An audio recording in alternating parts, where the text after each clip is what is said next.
Hello. അപ്പോൾ ഇന്നൊരു travel വ്ളോഗാണ്. വലിയ എന്താ പറയുക, ലോങ് വീഡിയോ ഒന്നുമല്ല, ഒരു ഷോർട്ടായിട്ടുള്ള വീഡിയോ ആണ്.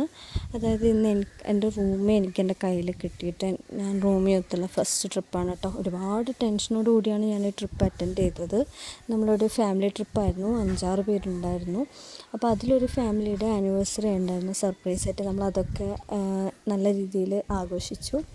അത് കഴിഞ്ഞിട്ട് നമ്മൾ നേരെ പോയത് ബാണാസുര ഡാമിലേക്കാണ്. അപ്പോൾ ഞാൻ ആമസോണിൽ നിന്നാണ് റൂമിക്ക് ഈ ഒരു ബാഗ്, ട്രാവൽ ബാഗ് വാങ്ങിയിട്ടുണ്ടായത്. നല്ല കംഫർട്ടബിൾ ആട്ടോ ഈ ഒരു ബാഗ്. നമുക്ക് ക്യാരി ചെയ്യാനും കുഴപ്പമില്ല, നല്ല കംഫർട്ടബിളാണ്. പിന്നെ റൂമിലേക്ക് കിടക്കാൻ വേണ്ടിയിട്ട് വീട്ടിൽ യൂസ് ചെയ്യുന്ന ആ ഒരു പൗച്ചും ഞാൻ എടുത്തിട്ടുണ്ടായിരുന്നു. അതുപോലെ തന്നെ ആമസോണിൽ നിന്ന് തന്നെ ഓർഡർ ചെയ്ത ഒരു വൂളൻ ക്യാപ്പിൻ്റെ കൂടെ വരുന്ന ഒരു ഹാറ്റ്, നമ്മൾ നെക്കിലൊക്കെ ഇടുന്നില്ലേ, ആ ഒരു ടൈപ്പ് ഓഫ് ക്ലോത്ത് ആയിരുന്നു അത്. പക്ഷെ നല്ല സുഖമായിരുന്നു, നല്ല മെറ്റീരിയലായിരുന്നു കേട്ടോ. ഞാനത് വൺ സൈഡ് സ്റ്റിച്ച് ചെയ്ത് ഒരു പൗച്ച് പോലെ ആക്കിയിട്ട് അതാണ് ആ ഒരു ബാഗിനകത്ത് വെച്ചത്. അതുകൊണ്ട് തന്നെ ആൾ നല്ല കംഫർട്ടബിളായിട്ട് ഇരുന്നിട്ടുണ്ടായിരുന്നു. പിന്നെ അവിടുന്ന് നേരെ നമ്മൾ റിസോർട്ടിലോട്ട് പോയി. ഇതാണ് നമ്മളെടുത്ത റിസോർട്ട്. സത്യം പറയാനുള്ള രസം, എനിക്ക് ഭയങ്കരമായിട്ട് ഇഷ്ടപ്പെട്ടു. നല്ലൊരു സിമ്പിൾ ആൻഡ് ക്വൈറ്റ് ആയിട്ടുള്ളൊരു റിസോർട്ടായിരുന്നു. റൂമായിക്കോട്ടെ, അതുപോലെ തന്നെ പുറത്ത് നല്ലൊരു നേച്ചറോട് ഇണങ്ങുന്ന രീതിയിലുള്ള റിസോർട്ടായിരുന്നു കേട്ടോ. സോ ഞങ്ങൾ റിസോർട്ടൊക്കെ ഒന്ന് നോക്കി. പിന്നെ റൂമിൽ നിന്നൊന്ന് ഫ്രഷ് ആക്കണമല്ലോ, സോ അവർക്ക് ഫുഡ് കൊടുക്കണം.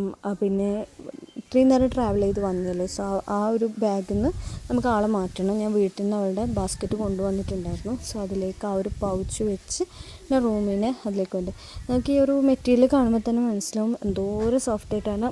അവൾ ഉറങ്ങുന്നതിന് കണ്ടോ, അത്രയും സുഖത്തിൽ ആൾ കിടക്കണം. കാരണം എനിക്ക് നല്ല ടെൻഷൻ ഉണ്ടായിരുന്നു, ഇത്രയും ദൂരം ട്രാവൽ ചെയ്യണം, പിന്നെ വണ്ടിയിലെ പാട്ട്, സൗണ്ട്, ഇതൊക്കെ അവളെ എഫക്റ്റ് ചെയ്യുമോ എന്നുള്ള ഒരു പേടി. പിന്നെ അവൾ കരഞ്ഞ് ബഹളം ഉണ്ടാക്കുമെന്നൊക്കെ ഞാൻ വിചാരിച്ചിട്ടുണ്ടായിരുന്നു. പക്ഷെ സത്യം പറയാലോ ഗൈസ്, എൻ്റെ റൂമിൽ പഞ്ചപ്പാവാണ്, ഒരു കുഴപ്പം ഉണ്ടാക്കിയിട്ടില്ല. സോ കണ്ടോ, ആൾ നല്ലപോലെ ഉറങ്ങി, നല്ല മത്ത് പിടിച്ച് ഉറങ്ങിയിരിക്കാണ്ട്. ഇനി ഉറങ്ങണം എന്നുള്ള രീതിയിൽ എൻ്റെ കയ്യിൽ ഇങ്ങനെ നൂണ് പോവുമായിരുന്നു ചെയ്തതിൽ.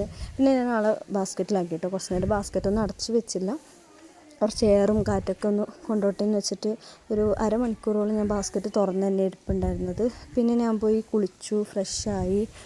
അത് കഴിഞ്ഞ് ഞാൻ വന്ന് റൂമിൽ നിന്ന് എടുത്തു. ഫ്രഷായി വന്നതിന് ശേഷം റൂമിൽ നിന്നിട്ട് കുറച്ച് നേരം കളിപ്പിച്ചിട്ടുണ്ടായിരുന്നു. ഞാൻ വിചാരിച്ചു അവൾ ഇണങ്ങത്തില്ല, നന്നായിട്ടിങ്ങനെ ബഹളം വെക്കും, അല്ലെങ്കിൽ എൻ്റെ കയ്യിൽ നിന്നൊക്കെ ഇറങ്ങി ഓടും എന്നൊക്കെ വിചാരിച്ചു. പക്ഷെ ഒന്നും ഉണ്ടായില്ല ഗൈസ്. നല്ല അടിപൊളിയിൽ തന്നെ എൻ്റെ കൂടെ ആൾ നല്ല രീതിയിൽ ആക്റ്റീവായിട്ടുണ്ടായിരുന്നു. നല്ല രീതിയിൽ എന്ന് പറഞ്ഞു കഴിഞ്ഞാൽ നല്ല കാം ആൻഡ് ക്വൈറ്റ് ആയിട്ടായിരുന്നു കേട്ടോ ഉണ്ടായിരുന്നത്. ഞാൻ കുറേ നേരം അവളായിട്ട് കളിച്ചു, വിശേഷങ്ങൾ പറഞ്ഞു. പിന്നെ അവൾക്ക് ഫുഡൊക്കെ കൊടുത്തിട്ടാണ് പിന്നെ ഞാൻ പുറത്തോട്ട് പോയത്.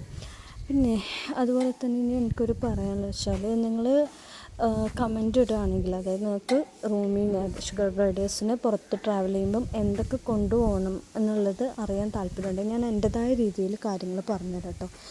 അതുപോലെ തന്നെ ഗൈസ്, ഇപ്പോൾ കുറച്ച് നാളായിട്ട് ഞങ്ങളവിടെ ഭയങ്കര പവർ കട്ടാണ്. അപ്പോൾ എനിക്ക് വീഡിയോസൊന്നും ഷൂട്ട് ചെയ്യാൻ പറ്റുന്നില്ല. ഒന്നാമത് റൂമിൽ ആക്റ്റീവ് ആവുന്ന ടൈം എന്ന് പറയുന്നത് നൈറ്റാണ്. അപ്പോൾ ആ ഒരു ടൈമിൽ വീഡിയോ ഷൂട്ട് ചെയ്യാൻ വേണ്ടി പറ്റുള്ളൂ. അതുകൊണ്ടാണ് കേട്ടോ ഇന്നലെ എനിക്ക് വീഡിയോ ഒന്നും പോസ്റ്റ് ചെയ്യാൻ വേണ്ടി പറ്റാതിരുന്നത്. അപ്പോൾ ഇന്നത്തെ ട്രാവൽ വീഡിയോ നിങ്ങൾക്ക് ഇഷ്ടമായെങ്കിൽ തീർച്ചയായും ലൈക്ക് ചെയ്യുക, ഷെയർ ചെയ്യുക, നിങ്ങളുടെ വിലയേറിയ കമൻറ്റ്സ് സബ്സ്ക്രൈബ് ചെയ്യുക.